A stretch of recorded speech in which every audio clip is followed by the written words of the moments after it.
Oh, I definitely identify myself as a European. I mean, I like reading about Europe. I like Europe's history. I like teaching Europe to my students. I like traveling to Europe. And it's definitely an identity that I like to cultivate as much as possible. Now, of course, I'm Greek because I was born there. And by default, my tradition and family ties come from there. And especially in my case, because I was born in Crete, I have a very strong local identity. But the thing is that the European identity actually allows me to go beyond and transcend those boundaries because I'm not a person that is particularly fond of nationalism, especially in its exclusionary form. So I believe that European identity is something that really allows me to think differently of myself. And one final point I want to say about this is that it's interesting that when we ask people whether they feel Europeans, actually everyone has a completely different conception in their mind. I mean, it's such a personal question in the way that you feel, that kind of identity.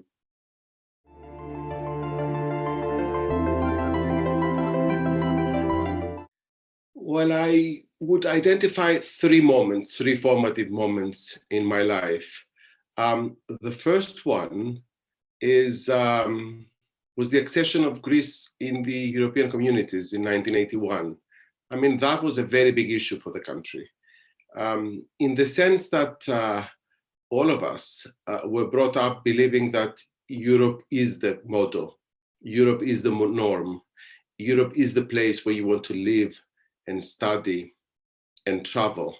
So in that sense, that was a very pivotal moment for all of us Greek citizens when the country became a member state of the European Union.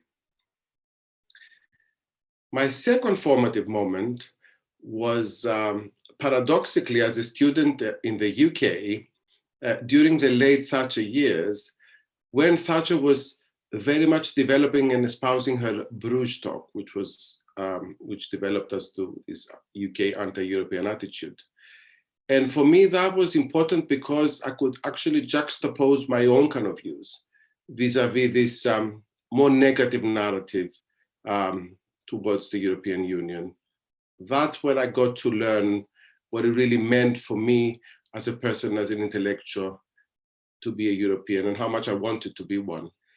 And my third formative moment is when I was working at the Greek Ministry of Foreign Affairs for a task for the Intergovernmental Conference of 1996.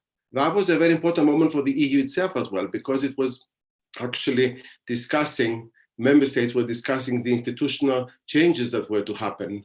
And I got involved very much so in terms of the position of Greece, but also the other member states. And that for me was a very important moment because I got to learn how the EU worked from the inside, how negotiations would happen, and the different conceptions of national or local or other in terms of how the European project would develop.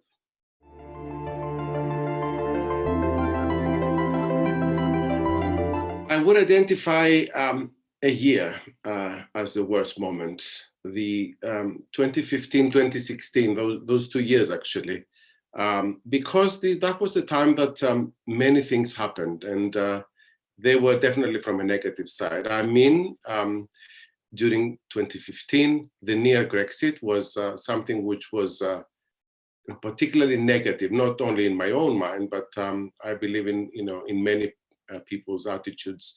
And the danger for the first time of maybe seeing a country getting out of a very core project of the European Union.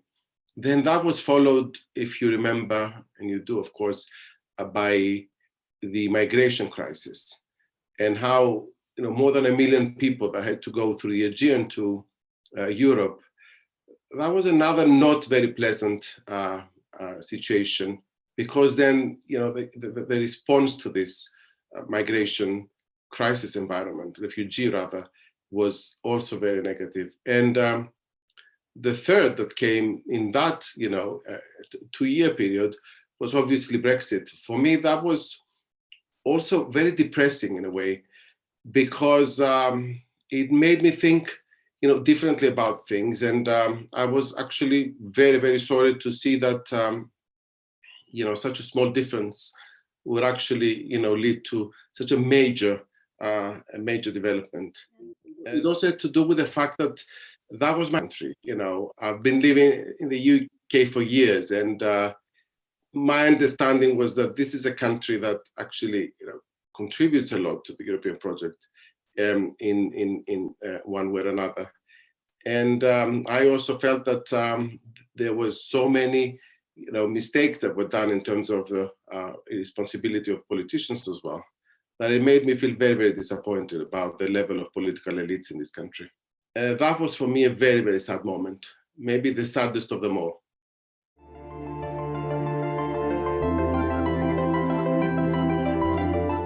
Oh, there I don't have to think about much, because for me the 1989 moment was such a significant moment. I mean, globally, but also most importantly for the European continent. It was such a major moment of celebration, of all those people, coming together. Finally, jubilation, optimism. I mean, you can't beat that moment, really.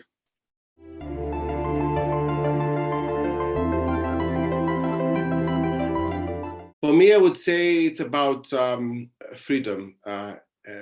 First of all, because living in a continent that has the democratic norms, but also the personal freedom that can move and work in different countries, that I can travel without those administrative obstacles.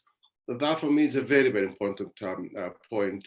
The EU for me is a point of reference in my personal life, because having been born in one country, having lived in another one, teaching about those matters, it's particularly important at the personal level as well.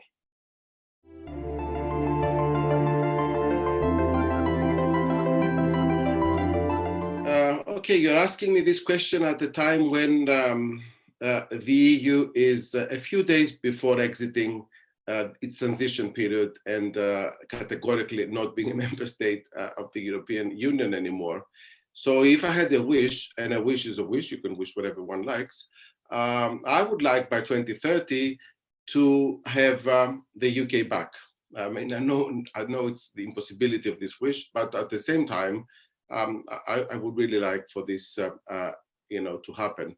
But from an EU perspective, I think that I would like the EU to be much better prepared and organized in dealing with its social problems, enhance its social profile, deal with social inequalities better, and support weaker incomes at the economic level. The impact of the pandemic, indeed, is going to have major repercussions at this level in terms of growing inequalities. And at the same time, I would like to see the EU more humanitarian in terms of those who are really disadvantaged, in terms of refugees or discriminated minorities. That, for me, that kind of social aspect is very important in how the EU I would like it to develop its social profile.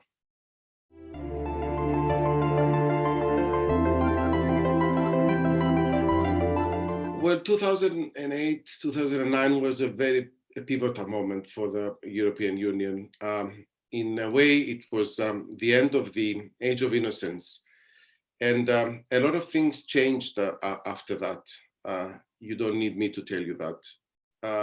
But seeing the glass half full, I would say that it's important that during those crisis years after 2008, the EU managed to keep its resilience and to survive a series of crises.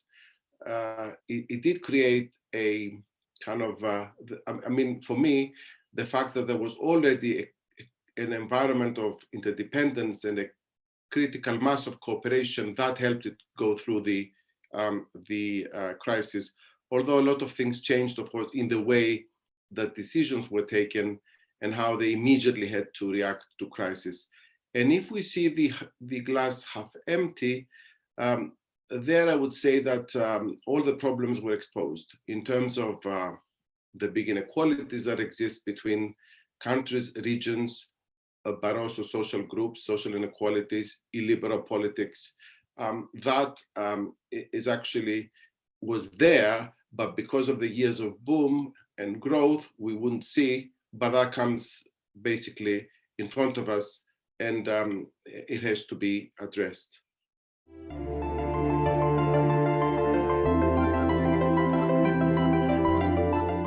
Enlargement is not definitely as it used to be. So in a sense, the EU is done with enlargement as we know it. As we knew it, was the engine of the European project.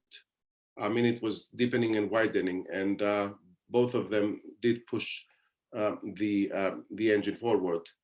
And obviously, we saw enlargement in its glory days during the Central and East European enlargement process.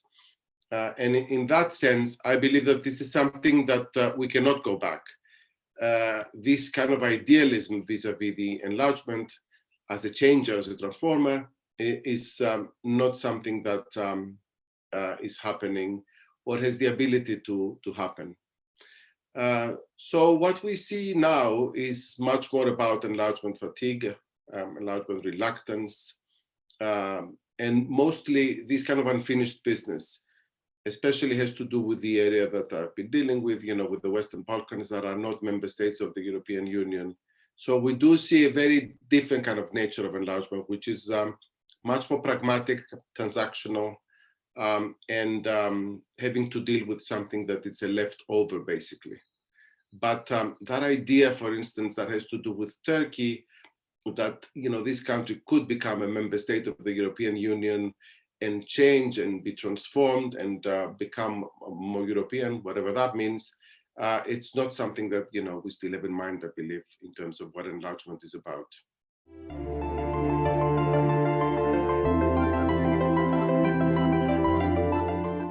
It's very important because the EU has to navigate within a very uncertain multipolar world, and in that sense, because the Union has many comparative advantages in the global environment, I think that a united voice is something that is always the ask. But at the same time, it's also unrealistic to think that the EU can have a single voice. It's composed by so many different member states with different national interests that it is basically impossible to have every time, the same kind of will by all member states. So what is very important, I believe, is to have a common strategy on how to navigate within the current environment, within the multipolar world. That, I believe, is something doable. And the EU, once it's over its own kind of internal weaknesses and vulnerabilities, I believe that it could actually have an important presence in the world.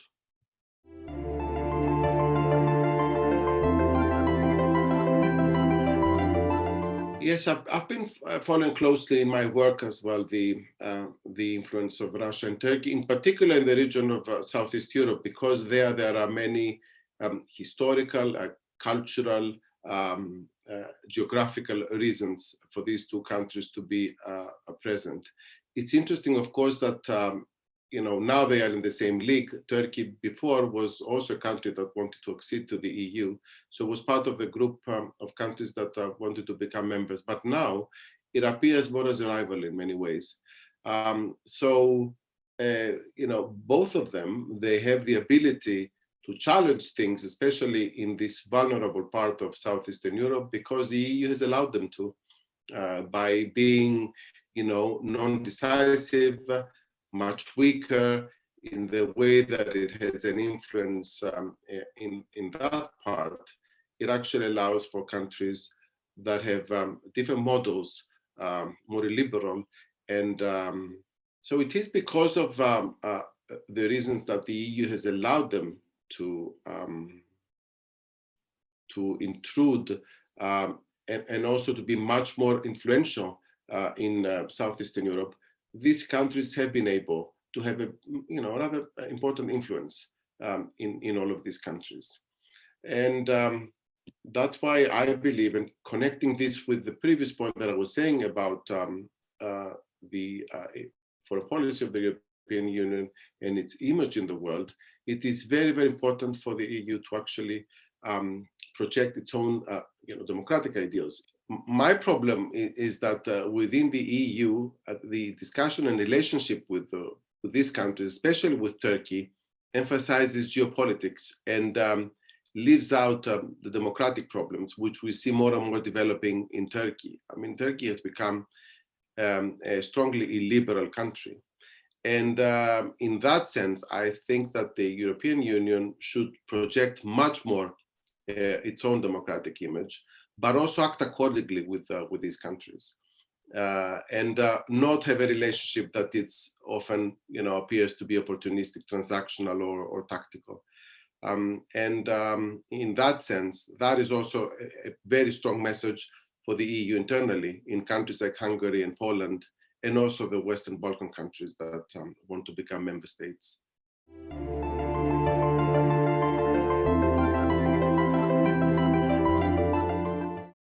Well, in Southeastern Europe, in particular, the countries that want to become member states still, the unfinished business that we were talking about before, the EU must find a way to keep its profile animated for people.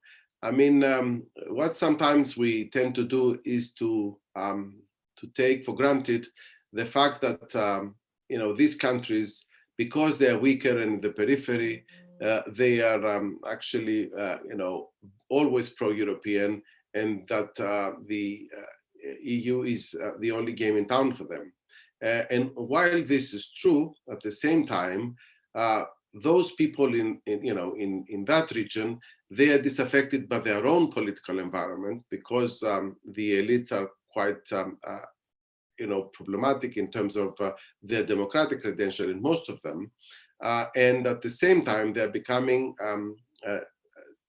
quite disappointed also with the way that the EU is distancing itself from their problems.